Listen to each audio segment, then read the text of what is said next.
വന്യജീവി ആക്രമണങ്ങൾ പതിവായ ചിന്നക്കനാൽ മേഖലയിൽ സുരക്ഷ ശക്തമാക്കാൻ പുതിയ റാപ്പിഡ് റെസ്പോൺസ് ടീമിനെ നിയമിച്ച് വനം വകുപ്പ് ഉത്തരവിറക്കി. ഇടുക്കി ലൈവ് വാർത്തകൾ നിങ്ങൾക്കായി അവതരിപ്പിക്കുന്നത് capital car fancy opposite government tribal school Kattappana. Devikulam റേഞ്ചിലെ ചിന്നക്കനാൽ സെക്ഷന് കീഴിലുള്ള സൂര്യനെല്ലി ആസ്ഥാനമാക്കിയായിരിക്കും ഈ പ്രത്യേക സംഘം പ്രവർത്തിക്കുക. ഇതേസമയം ചിന്നക്കനാലിലെ കാട്ടാനാക്രമണം തുടരുന്നതിന് പിന്നിൽ ആനത്താരകൾ അടഞ്ഞതാണെന്ന് വനം വകുപ്പിന്റെ പ്രാഥമിക റിപ്പോർട്ടും പുറത്തുവന്നു. മൂന്നാർ ഫോറസ്റ്റ് ഡിവിഷന് കീഴിൽ രൂപീകരിച്ച സ്വതന്ത്ര RRT ടീമിൽ ഹൈറേഞ്ച് സർക്കിളിൽ നിന്നുള്ള 11 പരിചയസമ്പന്നരായ ഉദ്യോഗസ്ഥരെയാണ് ഉൾപ്പെടുത്തിയിരിക്കുന്നത്. വന്യജീവി ശല്യം രൂക്ഷമായ ചിന്നക്കനാൽ മേഖലയിൽ ഒരു മാസം മുൻപ് കാട്ടാനാക്രമണത്തിൽ മാരി എന്ന സ്ത്രീ കൊല്ലപ്പെട്ടിരുന്നു. ഇതേ തുടർന്ന് മനുഷ്യ വന്യജീവി സംഘർഷം അതിരൂക്ഷമായ സാഹചര്യത്തിൽ റാപ്പിഡ് റെസ്പോൺസ് ടീം അടിയന്തരമായി രൂപീകരിക്കണമെന്ന ആവശ്യമുയർന്നിരുന്നു. ഇതിന് പിന്നാലെയാണ് സർക്കാർ നടപടി. ഇതേസമയം കഴിഞ്ഞ ദിവസം ചിന്നക്കനാലിൽ നേരിട്ട് സന്ദർശനം നടത്തിയ വനംവകുപ്പ് മന്ത്രി അടിയന്തര റിപ്പോർട്ട് നൽകുവാൻ ഉദ്യോഗസ്ഥരോട് ആവശ്യപ്പെട്ടിരുന്നു.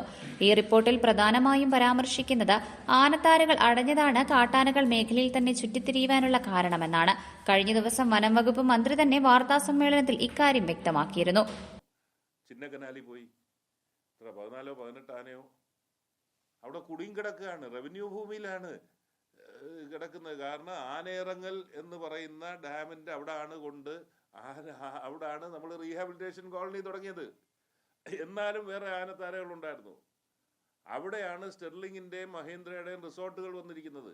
ഈ ആനത്താരയിൽ വർഷങ്ങൾക്ക് മുമ്പ് വന്നതാണ്.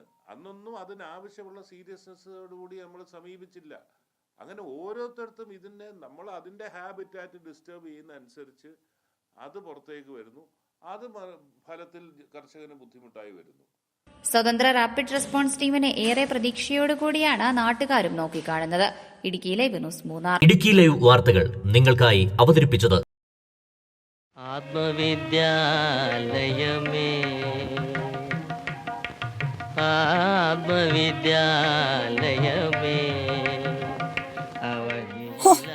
ഇതിനകത്തിരുന്ന പുട്ടുപോലെ പുഴുങ്ങിയെടുക്കാലോ. എന്റെ പപ്പ ഈ മൂട്ട പോലത്തെ പാട്ട വണ്ടി ഒന്ന് മാറ്റിക്കൂടെ? ഈ വണ്ടി മാറ്റിയിട്ട് ഒരു പരിപാടിയില്ല. അത് നിങ്ങൾ ആലോചിക്കാൻ വേണ്ട. എന്നാ പിന്നെ ഇതൊന്ന് മോഡിഫൈ ചെയ്തുകൂടെ? മോഡിഫൈയോ? അതെന്നാ കുറിച്ച എക്സ്ട്രാ ഫിറ്റിംഗ്സ് ഒക്കെ നടത്തി അടിപൊളിയാക്കാം. കാറ് പിന്നെ വേറെ ലെവലാ. എന്നാ വണ്ടി നേരെ ക്യാപിറ്റൽ കാർ ഫാൻസിലോട്ട് കിട്ടും. ജില്ലയിലെ ഏറ്റവും വലിയ car fancy showroom capital car fancy opposite government tribal school Kattappana.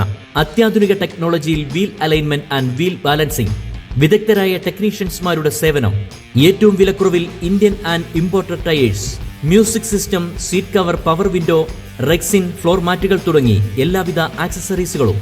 അങ്ങനെ ക്യാപിറ്റൽ കാർ ഫാൻസിയിലെത്തിയപ്പോ ഞങ്ങളും അടിപൊളിയായി. Capital car fancy opposite government tribal school Kattappana.